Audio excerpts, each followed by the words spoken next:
speaker is representing the Raul Garcia for Governor campaign. Raul grew up in communist Cuba, so he knows what it's like to live under communism. So we're going to have Susanna Keilman come up and represent his campaign and speak for 3 minutes. Welcome. How are you doing? Oh, here. Oh, okay. That's my kind of girl.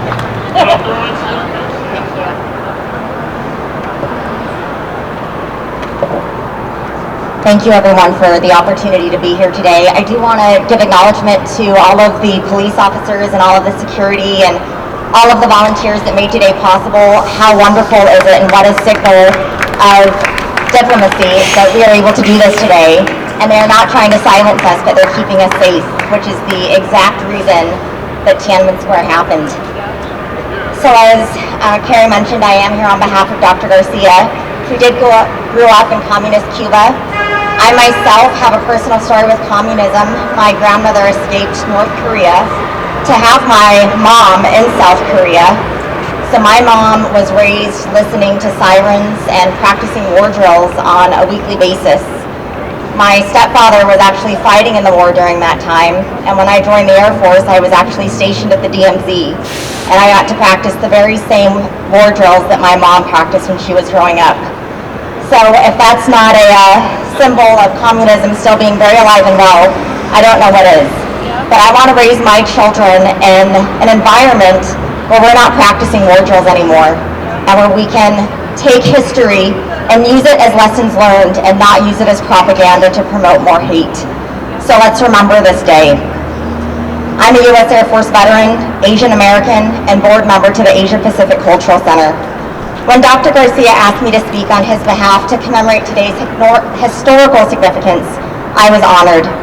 Not only because Dr. Garcia was born in Cuba and knows the harsh truth of a one-party rule, but because Slade Gorton was a mentor to Dr. Garcia and the author of the Chinese Student Protection Act. They're both of the mindset and the belief that we must renew our dedication to the freedoms that they died for and to pledge that we will not give up their cause. Thank you. Dr. Garcia and all of us here can see history repeating itself today.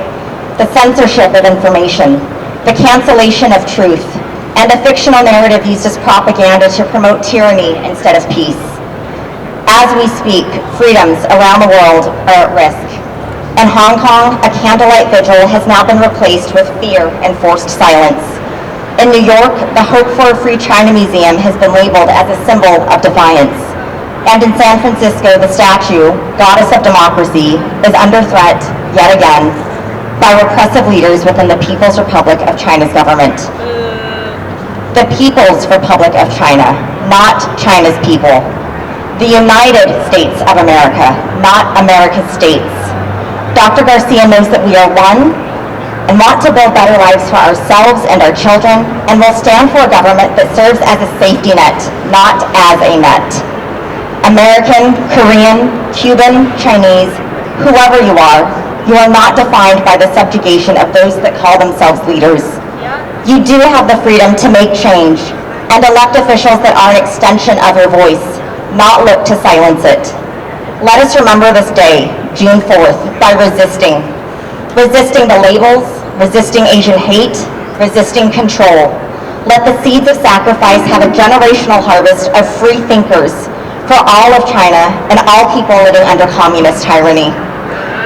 Let's embrace the Chinese who choose America as home, who choose no limits on their prosperity, who choose to be courageous and exercise the ability to disagree with government without fear. Let us embrace the Chinese for their contributions to serve democracy and our republic, for their love and their ability to express it. Tyranny is the extinction of the human spirit, and democracy is how we preserve it. They will coexist throughout our days, but not without the efforts of the tank man that lives in all of us. On behalf of gubernatorial candidate Dr. Raul Garcia and myself, thank you.